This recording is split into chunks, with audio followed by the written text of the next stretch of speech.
హోలీ పండుగ. సనాతన ధర్మంలో ప్రతి పండగ, ప్రతి ఆచారం వెనుక ఒక లోతెత్తైన ఆధ్యాత్మిక కారణాలున్నాయి. పురాణ కథలు, నీతి బోధాలు కూడా దాగి ఉంటాయి. చెడుపై గెలిచిన సందర్భాల్లో స్పర్శించుకోవడం కాకుండా ధర్మం ఎప్పటికీ నిలిచిపోతుందనే విశ్వాసం బలపరచడం ఈ పండుగలకు ప్రాధాన్యత. ప్రస్తుతం కలియుగంలో ప్రభావంతో అధర్మం ఎంత విస్తరిస్తుందో చివరికి ధర్మమే కాపాడుతుంది. అయితే హాలీక ఎవరు? హిందూ పురాణంలో ప్రకారంగా హాలీక రాక్షస రాజు హిరణ్యకశిపుని సోదరి, ప్రహ్లాదుడు అత్త. ప్రహ్లాదుడు జన్మాంత మహావిష్ణు భక్తుడు.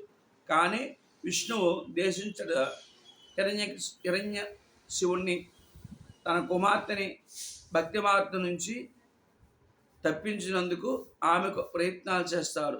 ఎంత ప్రయత్నం చేసినా విష్ణు తన భక్తుడు ప్రహ్లాదుడు అని అపాయాలు కూడాను కాపాడుకుంటాడు. అయితే చివరికి హిరణ్యకశిపుడు ఒక కపట యోచన చేస్తాడు.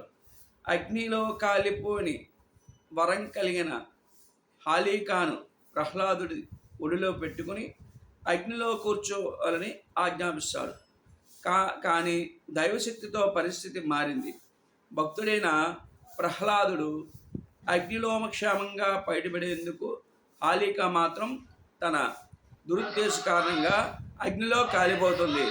ఈ సంఘటన చెడుపై మంచి గెలిచిన విజయాన్ని ప్రతిసారికి నిలిచి. అయితే ఈ హాలీక రాక్షసి మరణ తర్వాత రగ మహారాజు రాజ్యంలో ప్రజలు రంగులు చల్లడం, సంబరాలు చేసుకోవడం.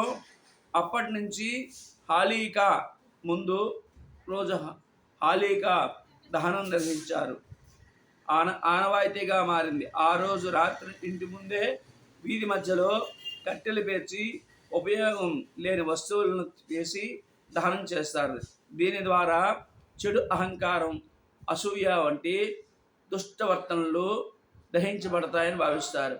హాలీక దహనం తర్వాత ఆ బూడిదని పవిత్రంగా భావించి నుదుటి మీద తిలకం ధరించి మరుసటి రోజు రంగులతో ఒకరిపై ఒకరు చల్లుకుంటూ హోలీ జరుపుకుంటారు. తీపి వంటలు తయారు చేస్తూ కృష్ణుడికి సమర్పించి భక్తితో పూజ చేస్తారు. పురాణాల్లో మరొక కథ కూడా ప్రాచుర్యంలో ఉంది. పార్వతీదేవి పరమశివుని వివాహం చేసుకోవడం వల్లే సంకల్పం తపస్సుకు భంగపరిచిన కామదేవుడు ప్రార్థిస్తూ కామదేవుడు పూలబాణాన్ని ఉపయోగించి శివుడి ఏకాగ్రతతో భంగపరచడాన్ని ప్రయత్నం చేస్తాడు. అయితే ఆ తపస్సు భంగం కలిగింది. ఆగ్రహించి శివుడు తన మూడో నేత్రాన్ని తెరిచి కామదహన దేవుణ్ణి భస్మం చేస్తాడు. కామదేవుని భార్య ప్రతి ప్రార్థనతో తర్వాత శివుని అతని ఆనంద రూపంలో పునర్తింపు చేస్తాడు. ఈ సంఘటనలో మనిషిలోని ఆ శ్రేయస్కర కోరికలను నియంత్రించాలని అవసరాన్ని భావిస్తారు. హాలీకా దహనం, కామదహనం వంటి ఆచారాలు కేవలం పురాణ రాధ మాత్రమే కావు. అవి మనలో అహంకారం, అసూయ, కోపం, అధర్మం, అశుద్ధ కోరికలు దహించి చేసి సత్కాలంలో జీవించాలనే సందేహాలు అందిస్తాయి.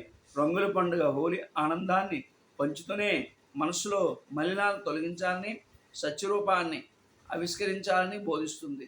ఈ హోలీకి మనం కేవలం సంబరాలే పరిమితం కాకుండా అంతర్గాన్ని గ్రహించి ధర్మపదంలో నడిస్తే, సంకల్పంతో జరుపుకుంటే ఈ పండుగ మరింత పవిత్రమవుతుందని శాస్త్రజ్ఞులు చెప్తున్నారు. సర్వేజనం సుఖినో భవంతు.